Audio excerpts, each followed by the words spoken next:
Letitia Romaro here, recovering political consultant. I'm trying to stay out of it, but I just can't.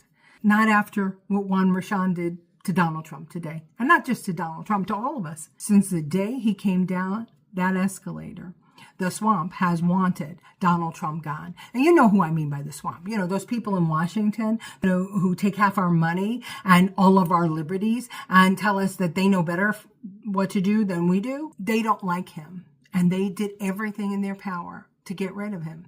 And they almost succeeded, right? Because in 2020, their shenanigans, well, look at what happened with that. But he came back. He came back. And guess what?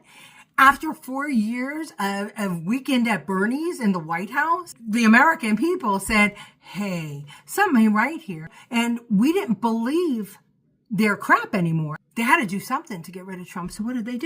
They drum up charges. They find little court cases and they do everything in their power to convict him because they're convinced that we're so stupid if they could just convict him that we won't vote for him because we'd be too embarrassed to vote for him. All these court cases all over the place. Well, this one, the Stormy Daniels one, this is the most laughable of them all because what it's all about is that Donald Trump's lawyer, Michael Cohen, paid Stormy Daniels for a story and had her sign a non-disclosure agreement. That's done every single day all around the world. But for some reason, Alvin Bragg decided that this was a felony.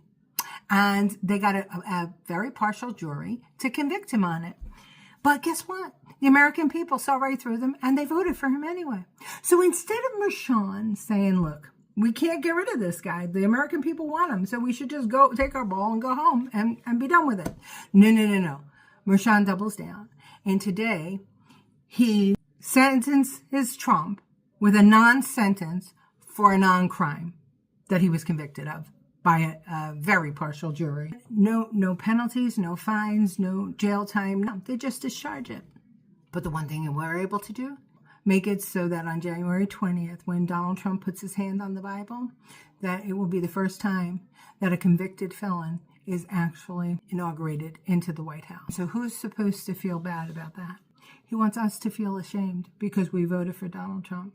Every day in New York, somebody's falsely convicted of a crime. These were trumped up charges. It was a non-crime. I'm not ashamed. I'm proud that I voted for Donald Trump. And I am looking forward to 4 years of him uncovering all of the dastardly things our government has done to us. I feel better now.